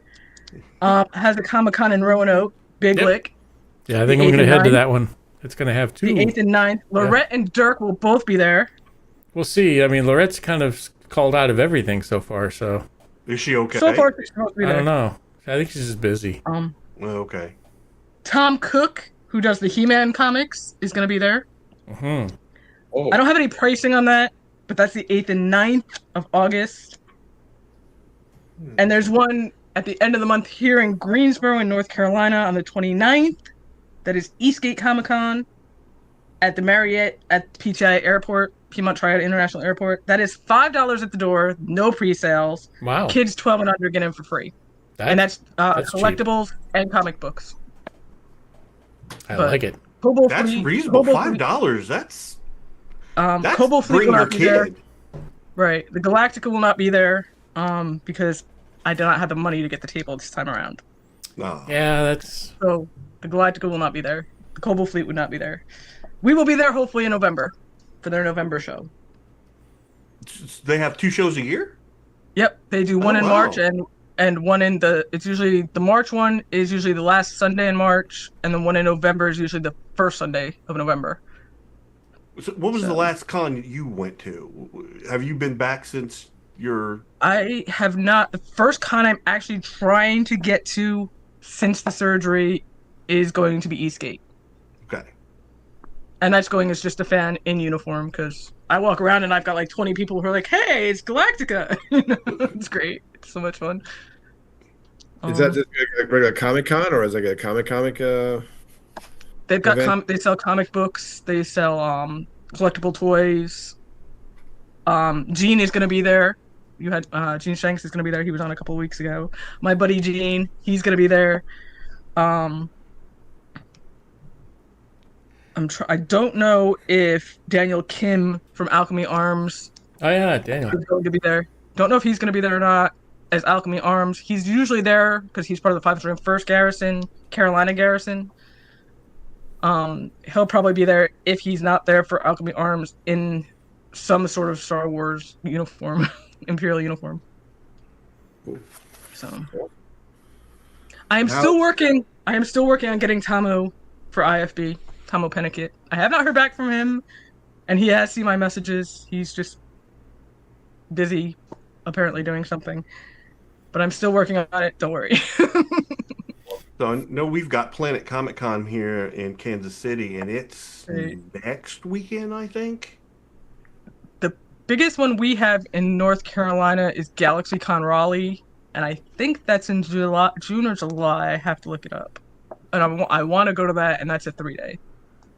But I want to go at least one day there because they usually have special guests.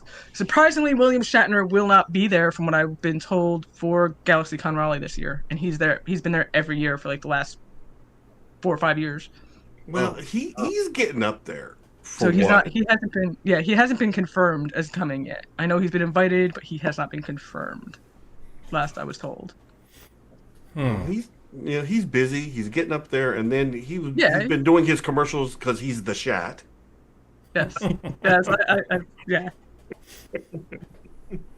Yeah, right. I won't say what do you do with that? How much money do you have to be paid?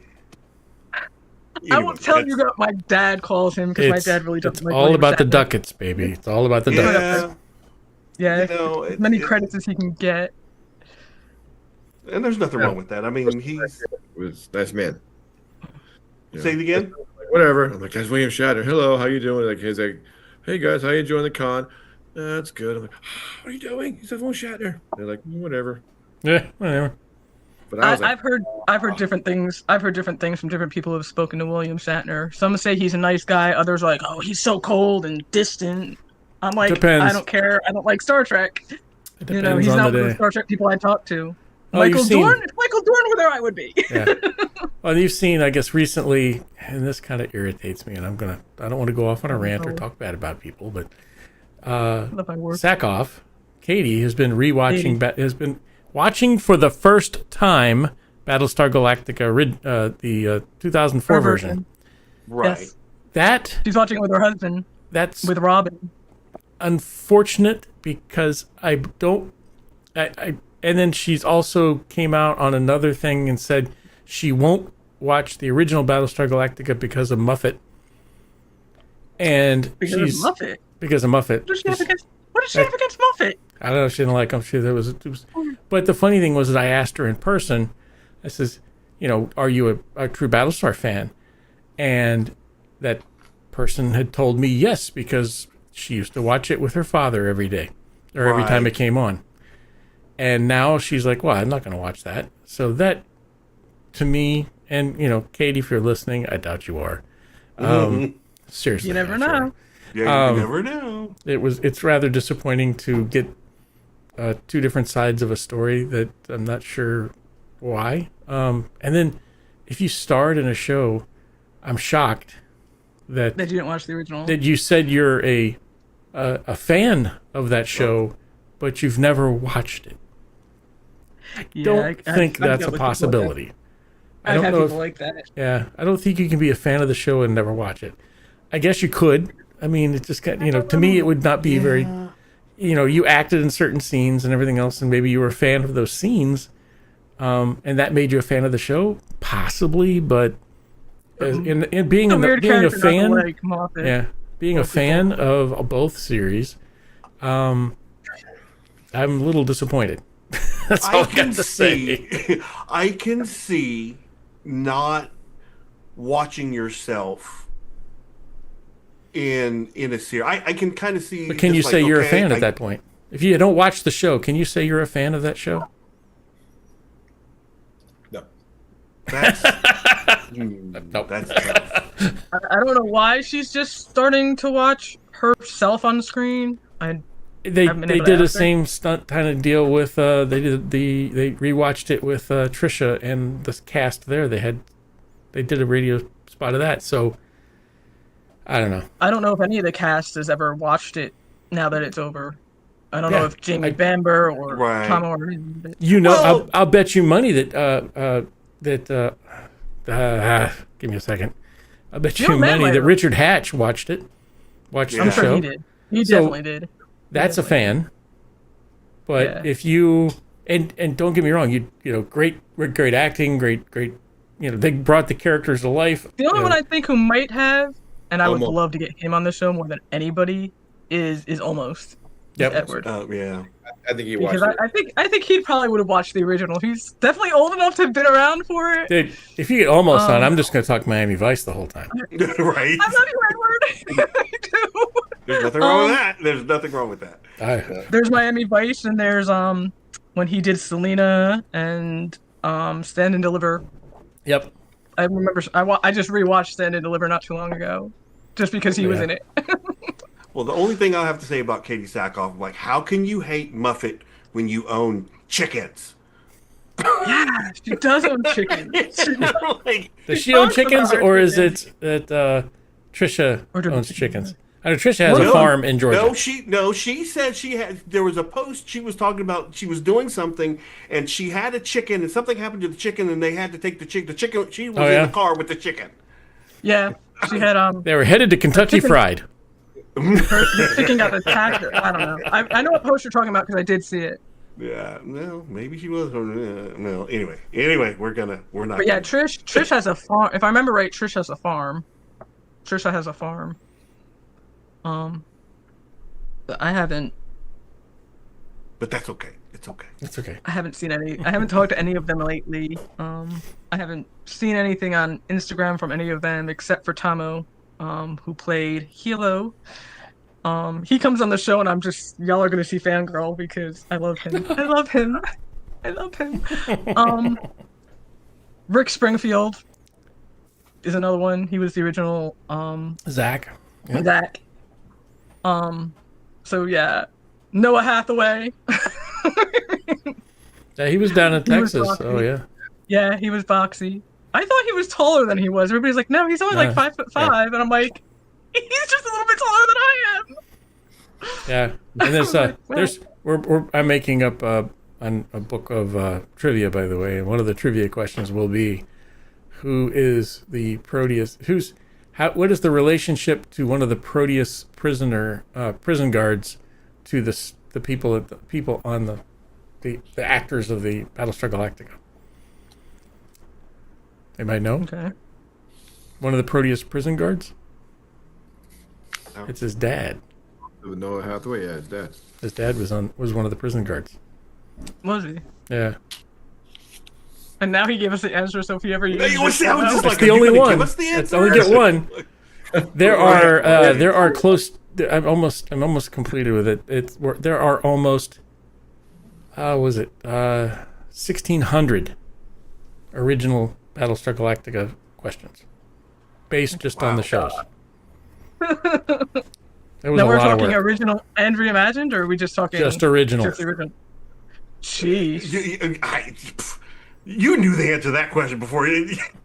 Totally did. You should have And known. there's some hard ones too. I'll tell Yeah, you. no. I made it to where there's Okay. easy. There's like 25 easy and then 25 hard, and they do include fill in the blank. Are there any Galactica 1980 questions? I do have Galactic 1980 questions, but since the book got so big, I'm not so sure we're going to put that one in there. We may save it for a different one. So we may save it for another trivia book that we're working on. So little by little, we'll get there. What's the timeline? How long do you think before you'll be ready to go to publishers? I want to say about 3 months. Oh, that's That soon? Okay. Probably about Will it 3 be months. I ready mean, by we've been DragonCon? working on it a while. It'll probably be done by DragonCon. But if you want to hear something really cool, always. always, Did you ask? always, how about this?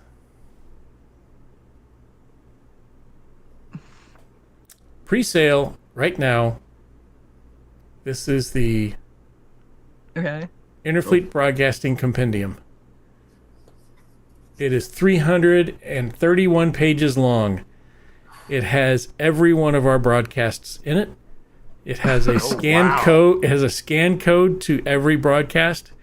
It has a quick summary of each broadcast, and in the back, every broadcast is there, and in the back, if you wanted to know what time or what broadcast so and so was on, in the back of it, it actually has a list of everybody that we've interviewed. That's so cool. That's so So- And it's only $1.99. Only $1.99. So Oh. pre-order it now because that's how we get it to move up the list. But Okay. $1.99 is a pre-order, and that's the digital version. And awesome. Oh, the paperback version comes out later on, or can you still order that too? Well, I don't know. Maybe the paperback version will come back out. I'm not so sure. Let me check that. Let me check that right now here, huh? Yeah, I would love definitely to have a here we paperback go. version. there, again, Just we gonna should have show us known. the copy. That's it. You notice this one says not for resale because this is the here we go. Yarn 4, Oh Lord, okay. and it's Just got look at how thick that book is, and how much we've done since like the yeah, I first know, isn't episode. that crazy? Crazy. And then here in the back, we've got our staff. Our staff, there we all are. Oh, there's Tiny Bean. There I am. There you are. But And then this but is the keep list moving of your all of the people we've ever interviewed. Mm. oh, good Lord. And it's So got many the people. dates of the interview, the log entries for every one of those interviews. So if you were like, hey, didn't we ever, what about that one person that said something or other or whatever else? You actually have the ability to go in here and find it. And then Well, that's you the know what I'm paperback. gonna do, right? That's the paperback. That'll come out later. I'm gonna get the I book. am definitely and getting I'm a gonna, copy of that. I'm gonna bookmark every time I was here, and I was here. I was Here, That's it. I started here. And this is the hardback cool. book. That's really Yeah, cool, man. I told my husband if we get a paperback version, I'm totally like marking all my pages. Yeah. Right. Autographed copies can be at www.ifb.com. That's right. So yeah, Bring them to con. If we're there, we'll sign them. There you go. There and you every go. one of the places have got the scan code for those Cylons, and it's got the link for the other ones. So if you get the digital version, the link actually links you right to YouTube for that broadcast. Also, in some of the broadcasts, we broke down the questions, and let me see if I can find one. Yeah, I missed like 4 years of it. 4.5 years. You get to your page, you go, and Kelvin said, "Wow, huh." It'll be a year. It'll be a year in April. So. Right, and just like that guy is just deep. Right, and some of our some of the ones we broke down even deeper. It's like the big interviews, like Gary Graham, and some of those others. We actually broke down and put the timestamps for all of the questions that we asked during that interview. Crazy. But I just noticed something on this that was probably bad. I don't know why that is. What's that? It got cut off. Oh, yeah, it just needs I to have be to moved fix- up a little bit. Oh, Yeah. it just moved I have up. to fix that one. That's the discount copy. Yeah, this one worked. This one's good. Yeah, that one's good. I like hardbacks better. If I'm gonna read a book, which because I've discovered audiobooks, I haven't actually read a story in a while. But if I'm gonna read, I want a hardcover that I can, flip through the pages. In your hands. Yeah, I can't do iPad, digital Kindle. Yeah, I can't do that either. I have to have the book in my hands. Oh, There's yeah? something about having the book in your hands. Yeah. And that when something happens, you go, no! You can throw it down. That's it. You just slam it, or throw it at your dog when they're barking. Kilo. I remember that. My husband smack him in the nose with it. So I'll Poor put Hilo. that link up here in a minute if anybody wants to pre-order that thing for $1.99. All proceeds go to keep me and my software up and running. No. We're not going to make any money. If we make too much of a profit, we're giving it away. My goal is just to pay off the let's say about $5,000 for the software and the email addresses and everything else that we pay for in this end, and that's all that's going for. But it'll all be paid back when Hollywood comes knocking and say, you know what? We want the Stranded fully Warrior Stranded to be a Warrior. feature film. yeah. And speaking of Stranded Warrior, awards, Power Protocol. we just got another award for God, Pete's gonna kill me. The not the Stranded Warrior, Tower Protocol. Tower Protocol. Greece. Thank you. Yeah, We just got another award for Tower Protocol. He's gonna kill him. Yeah. He's gonna kill him. You mean your Pete has to project, wake the Tower up because Protocol? right now Pete's asleep, so Right. we'll have to watch this later. But He probably will. Yes. Probably he'll, won't. he'll be emailing us in the morning. You guys. What the hell did you guys do? emailing us tomorrow night at midnight. When none of us are awake. That's it. See, that's the whole great thing about this being him 6 hours off, so I can't get yelled at for quite a while. Till he comes back and He comes back. yells at us. In But, the future, I think I'll avoid that show. I think I'll avoid that show. The first show he comes back, I think I'll avoid watching. Nobody's on the show. We're gonna fix everything they got wrong. Nobody's on the show. It's like, what's going on? Look who's here. We ran them off, Pete. We ran them off. Well, is it about that time, my friend? It is unfortunately about that It is time. unfortunately. Let me throw in the chat the link to that. Quick note, Kim Harms, her birthday is Sunday. Oh, So- cool. Happy birthday, Kim. I will Mine is send her Saturday. virtual cookies. Happy birthday, you. You can send me real cookies and we'll be good. Virtual cookies. Those virtual cookies are cookies. everywhere. Just check your computer, you'll find them. Just go The look for virtual cookies. I have a bunch of cookies already on my computer. Thanks. There you go. I'll even add more. There you go. That's the Cylon gift. The silent gift of cyber chocolate chip cookies. That's it. So yeah, thanks everybody for coming out. Apologize for the little bit of a run in this afternoon. I've got to fix YouTube or Facebook. I do not know what's going on with Facebook. It just keeps telling me everything works, YouTube and my personal page, but the other two are like, sorry. I'm like, that's what I was watching on your personal page. I was like, what the heck is going on here? So we'll have to fix that later. So No, if you I'm do not gonna later, try to if you are watching this now, you may get another notification tomorrow sometime of a notification. Yeah, Butcher parroting. Chris Marshall.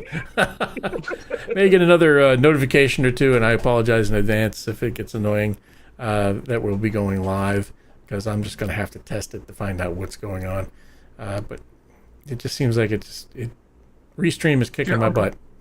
So I don't know if anybody knows, but we actually go from, you guys come into my computer goes out to Restream goes out to Facebook, YouTube, and everything, and a number of different Facebook things. So that's the kind of the workflow. It's going from my computer, it's going to Restream, but Restream doesn't want to talk to Facebook. So talks to one thing. But anyhow, everybody, thanks for coming out. John, I get you on here. Hang on. Where are you at? Thanks for having me on, guys. Hope There we you're go. okay. Okay. Anyways, Good time. we had a great time. Thanks for everything.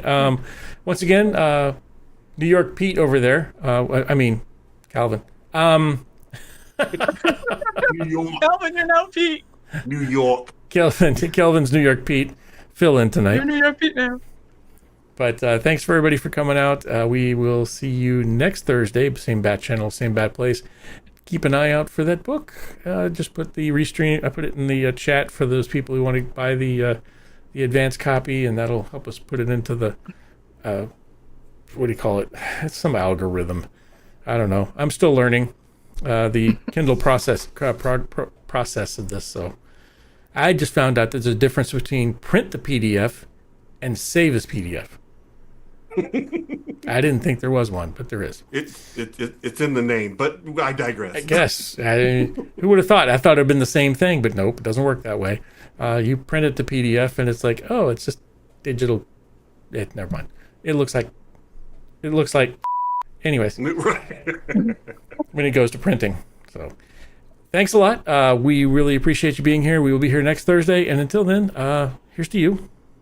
Because fans fuel the fleet. Fleet. Thanks, everybody. Have a good night.